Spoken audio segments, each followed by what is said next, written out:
नमस्कार। द देशी अड्डा पर आपका स्वागत है। मैं हूं राकेश तिवारी। देखिए, देश भर में राज्यसभा चुनाव की घोषणा हो चुकी है। चुनाव तारीखों का ऐलान होने के साथ ही बिहार में राज्यसभा के 5 सीटों पर जो चुनाव होने वाले हैं उसकी भी चर्चा शुरू हो गई है। सबसे बड़ी चर्चा जनता दल यूनाइटेड, बीजेपी और राजद के कौन प्रत्याशी होंगे इसकी हो रही है। उन 5 नेताओं का क्या होगा जिनका राज्यसभा का कार्यकाल समाप्त हो रहा है, इस बात की चर्चा हो रही है। और चर्चा सीवान में भी हो रही है कि क्या सीवान की हिना साहब इस बार राज्यसभा की सदस्य बन जाएंगी। क्या आरजेडी उन्हें मौका देगा कि वो राज्यसभा की सदस्य बन जाए।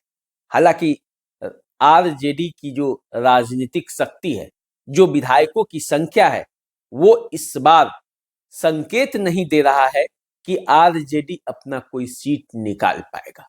लेकिन देखिए, मौजूदा हालात में जो 2 राज्यसभा के सदस्य हैं वो राजद के हैं, 2 जो सदस्य हैं वो जनता दल यूनाइटेड के हैं और एक उपेंद्र कुशवाहा जो कि बीजेपी की सीट थी विवेक ठाकुर की, और उपेंद्र कुशवाहा को बीजेपी ने राज्यसभा का सदस्य बनाकर भेजा था जब वे चुनाव लोकसभा का हार गए थे।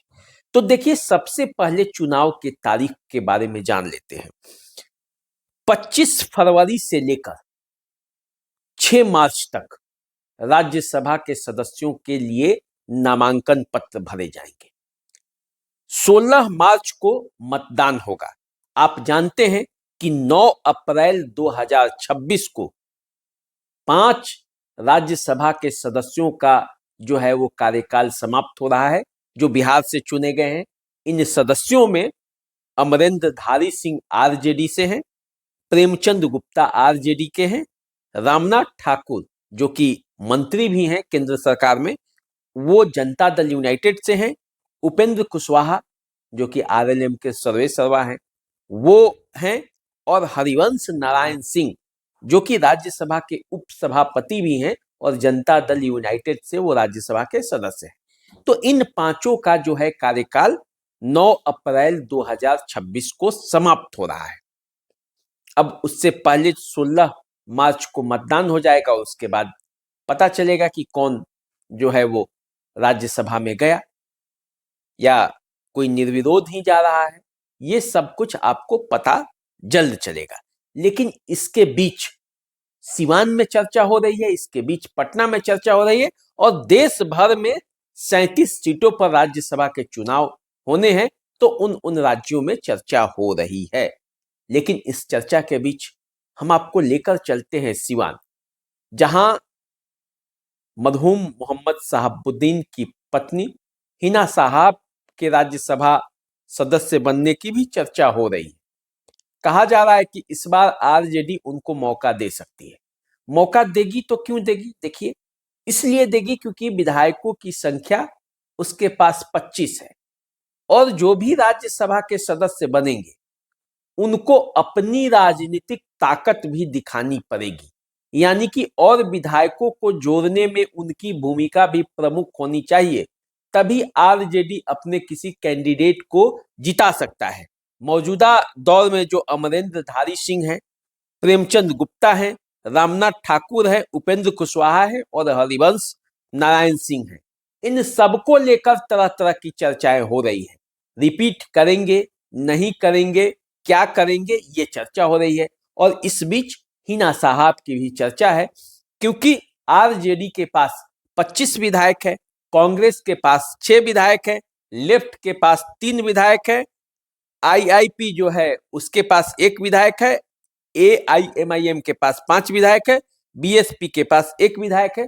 तो कुल मिलाकर देखा जाए तो 41 विधायकों की संख्या बन जाएगी विपक्ष की, यदि पूरा विपक्ष एकजुट रहे। तो वो कौन से नाम होंगे जिस पर पूरा विपक्ष एकजुट होगा, या फिर एनडीए के तरफ से ही कोई उम्मीदवार देकर इनमें से कोई तोड़कर क्रॉस वोटिंग होगी और वो जीतेगा, ये सब कुछ चर्चा में है।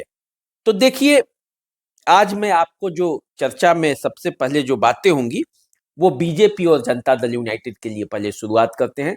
बीजेपी से 2 और जनता दल यूनाइटेड से 2 राज्यसभा सदस्य जाने तय है। ये जाएंगे ही जाएंगे।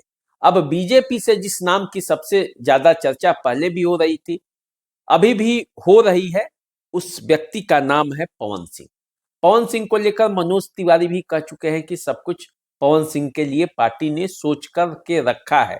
और बीच में एक जबरदस्त चर्चा चली थी कि पवन सिंह को जो यदि विधानसभा में टिकट इसलिए नहीं दिया गया क्योंकि उनके विरोधी उनके स्वभाव के चलते उनको कटघरे में खड़ा करते रहता है, इसलिए उन्हें राज्यसभा से भेजा जाएगा।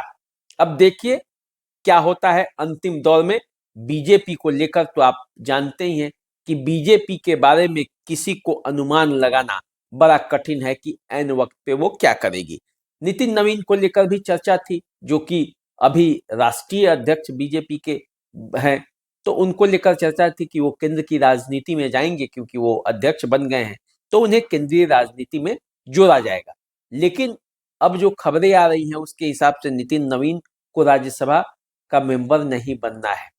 उनका जो आवास का अलॉटमेंट हुआ है, उस अलॉटमेंट को देखते हुए इस तरह की चर्चाएं हो रही हैं। अब देखिए आगे क्या होता है। लेकिन बीजेपी से पवन सिंह का नाम है। उपेंद्र कुशवाहा जो एनडीए से पिछले बार जीते थे, इस बार उनका राज्यसभा जाना तय नहीं लगता क्योंकि उनके बेटे को विधान परिषद का सदस्य बनाना है। तो वो मंगल पांडे की जो विधान परिषद की सीट खाली होगी उस पर वो जाएंगे।